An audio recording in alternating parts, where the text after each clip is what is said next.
Traditional color films have only 3 emulsion layers, red, green, and blue. But now, there's a 4th layer for exceptionally vivid colors. New Fujifilm Superia.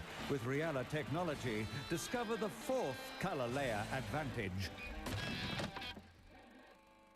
Yes, I know that was a Superia 200 commercial and a Superia 400 video. That was the only thing I could find.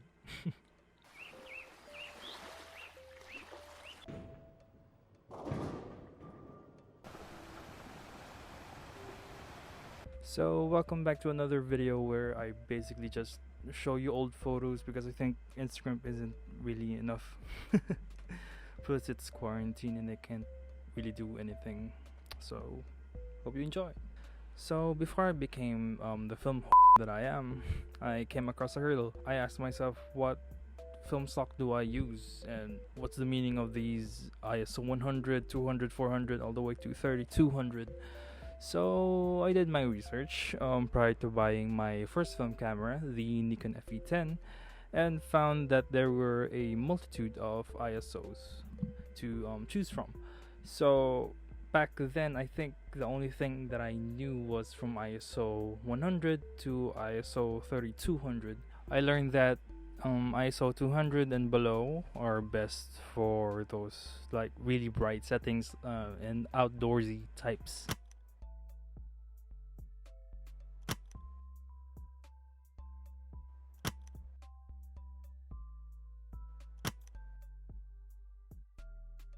The ISO 800 and above are great for night shots and low light photography.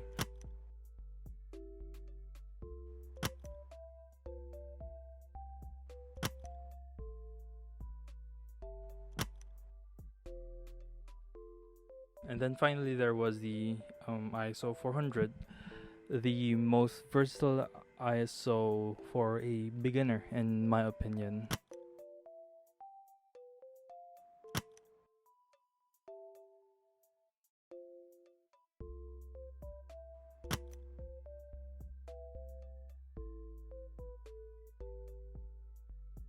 It's even my go-to film when I go out of the country because it's so versatile and I don't think about my shots too much because we're always running around the country that we're in.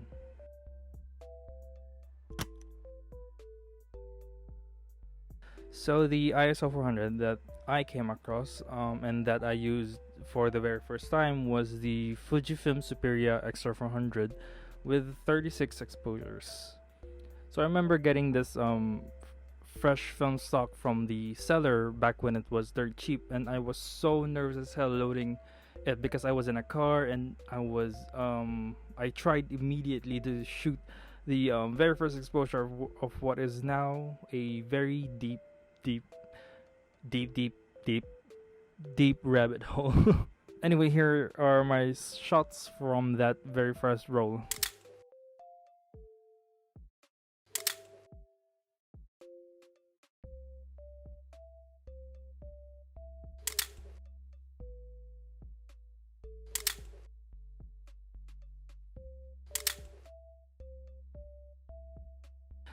So back in 1998, there were a lot of things happening around the world, and in the Philippines it was the 100th year of freedom. But now that I think about it, are we really free? Yeah, and it was the same year I was born. How about that? So many interesting facts. Yeah. So 1998 was rolling along, and Fujifilm introduced the Fujifilm Superia line.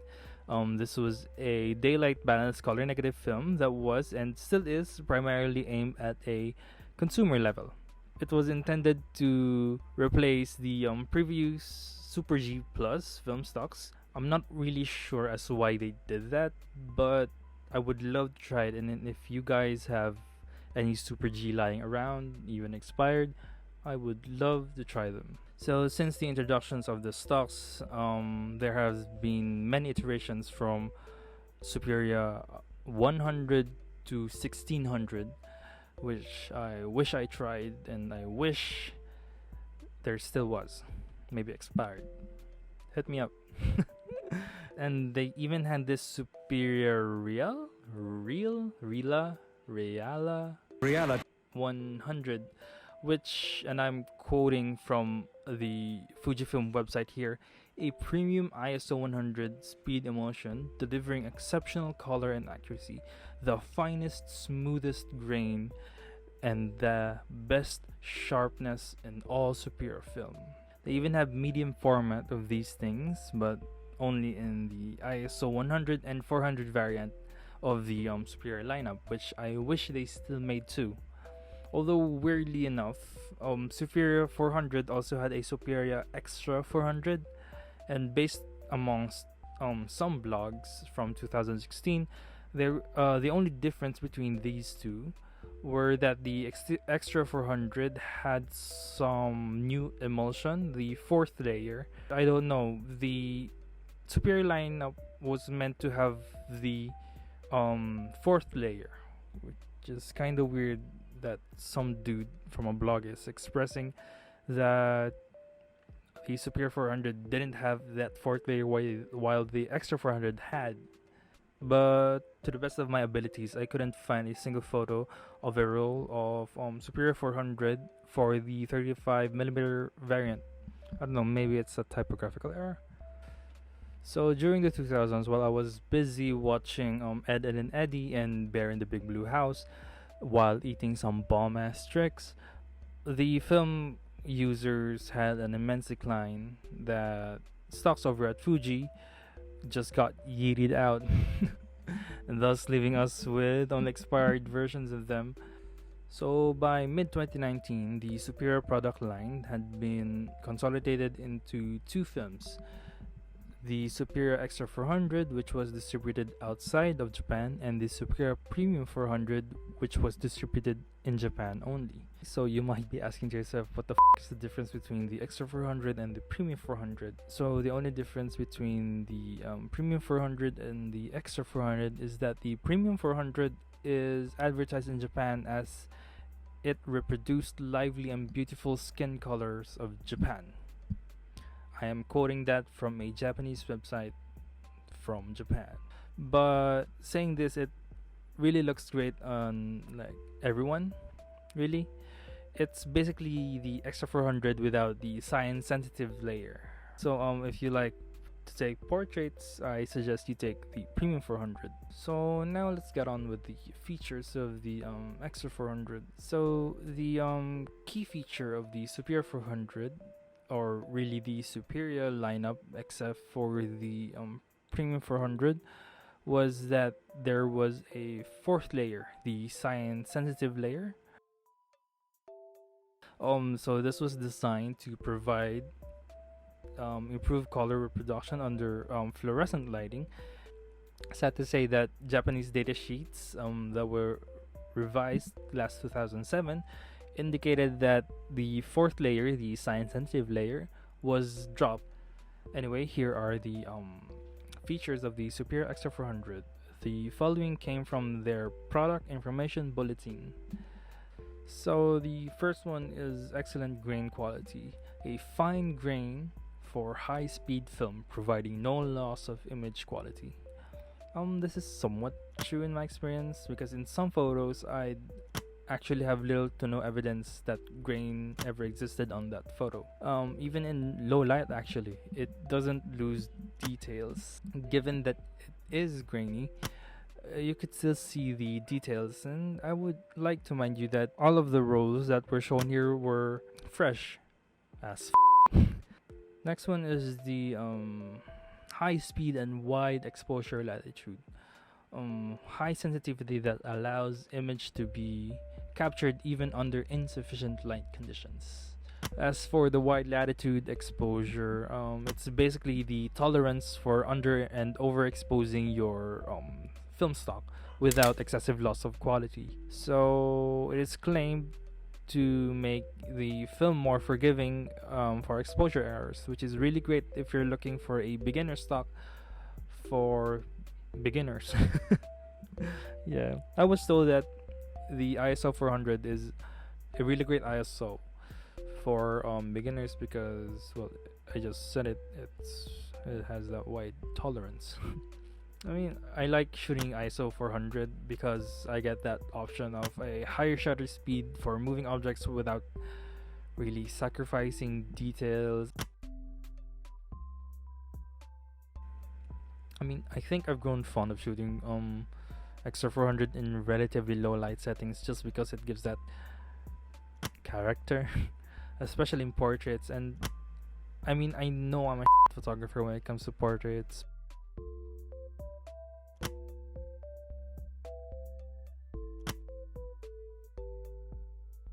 And yes, I know those last two were photos of plants, but I mean, I like them.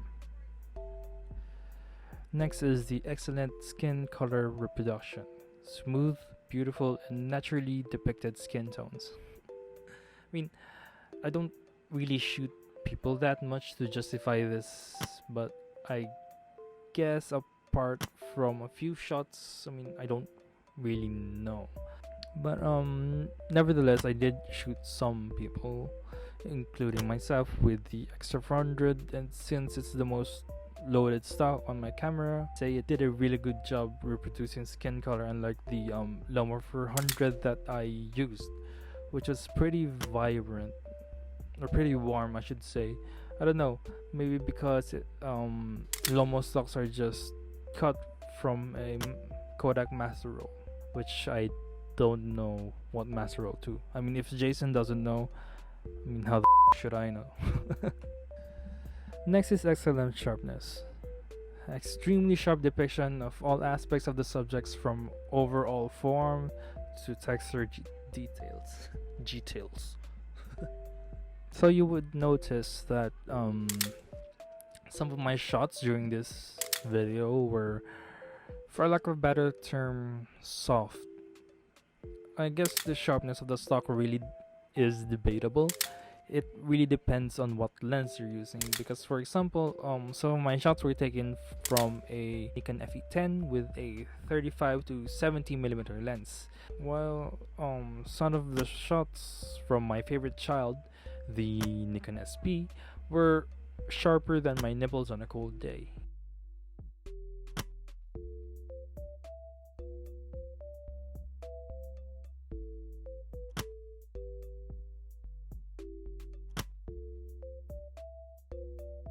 Nevertheless, regardless of the lens or the camera, if you know what you're doing, you'll get the result you wanted. Next is excellent exposure, sustainability even under fluorescent lighting. I guess this is what separated the Superia lineup from the rest in a way. During my college days, I used to shoot my classmates a lot. We even did a class photo on film. Regardless to say, the outputs were great.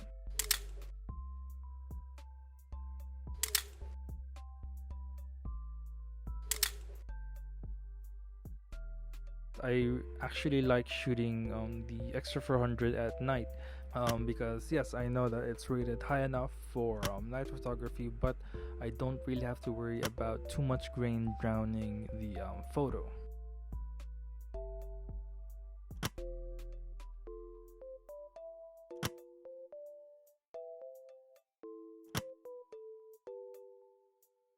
So the last one is improved aging characteristics.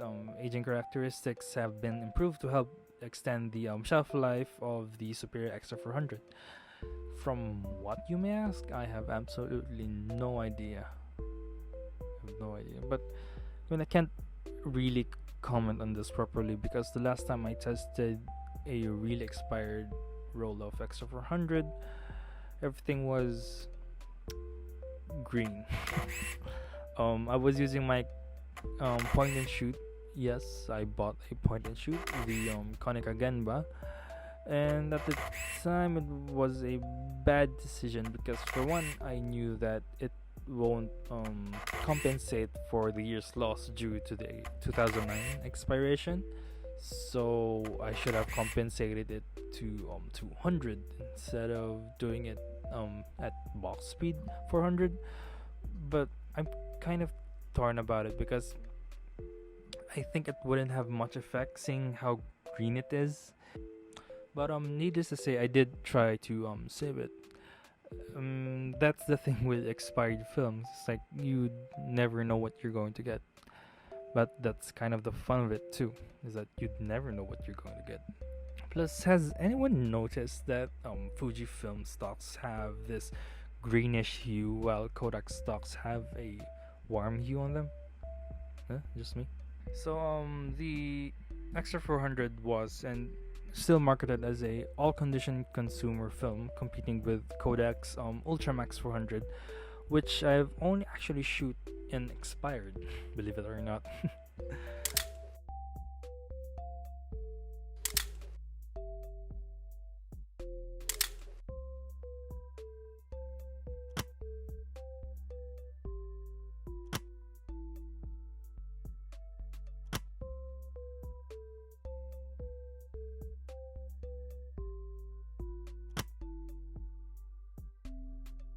See, I know how to shoot expired film, and actually they're quite nice. Personally, I love the Extra 400. It's my ultimate go-to film, and sadly Fujifilm is jacking up their prices once again, targeting consumer films. So this 2021, while C200 is having a 40 to 43% price hike, the Extra 400 is only having a 17% price hike, which might not seem that big, but when you're here in the Philippines with a bunch of scalpers, it's kind of hectic. With that being said though, if you're new on film, I highly recommend going fresh 400, like a fresh stock ISO 400, whether it be Ultramax, Lomography, or the Extra 400, which I highly recommend. It's so that you'd have that more leeway with your stock and not spending an ass load on your first few rolls. No, just getting a feel with it, you know? It's a great middle ground if you don't know what you're still shooting for. It's very forgiving. I mean, and that's that, I guess. I think getting to know your gear is very essential in making you a good photographer, and as Jason puts it in Grainy Days, your lens, your film choice, and ultimately how of a photographer you are makes an overall contribution to your shots at the end of the day.